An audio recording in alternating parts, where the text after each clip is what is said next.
আমার কাজ থাকলে আমার থেকেও বেশি পাংচুয়াল থাকে আমার মা। কাজটা ছিল ফাল্গুন মাসে আর সেদিন ছিল আমাদের গ্রামের পুজো, তাই একাই গিয়েছিলাম। প্রচণ্ড বোর লাগছিল। তো লোকেশন ছিল পুইনির ঠিক এই শিব মন্দিরের কাছে। তো গিয়েই আমি ফার্স্ট পার্টি মেহেন্দি করি, বিকজ ব্রাইড গিয়েছিল গঙ্গা স্নান করতে। তো আমাকেও বলেই দিয়েছিল যে তুমি পার্টি মেহেন্দিগুলো করে নাও, তো আমি ততক্ষণে ঠিক চলে আসবো।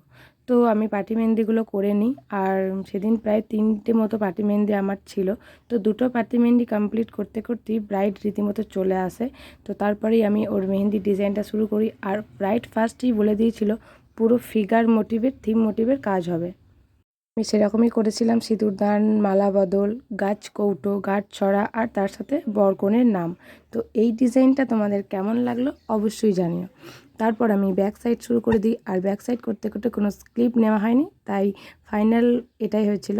তারপর আমি থার্ড পার্টি মেহেন্দিটা করি, আর ও ডিজাইন আমাকে দেখিয়েছিল। আমার কিন্তু পার্সোনালি এই পার্টি মেহেন্দিটা বেশি পছন্দ হয়েছিল। পুরো কাজ কমপ্লিট হয়ে যাওয়ার পর এই স্লিপটা নিই, তারপর আমি বাড়ি ফিরি। আর বাড়ি ফেরার ছিল প্রচণ্ড তাড়া, কারণ বাড়ি ফিরে আমায় যেতে হবে ঠাকুর মন্দিরে। তাই প্রচণ্ড তাড়াতাড়ি করে আমি বাড়ি ফিরি। আর বাড়ি ফিরে কিন্তু আমি ঠাকুরতলায় যাই ফার্স্ট, বাড়ি না এসে। আর সেখানে গিয়ে দেখা হয়ে যায় রিতার সাথে। আর ঠাকুর প্রণাম করে বাড়ি এসে ফ্রেশ হয়ে আবার চলে যাই আমি মেলা দেখতে। পুরো ফুল এনার্জি নিয়ে গোটা মেলা ঘুরে নিই।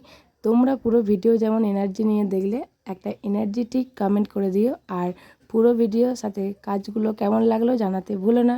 দেখা হচ্ছে নেক্সট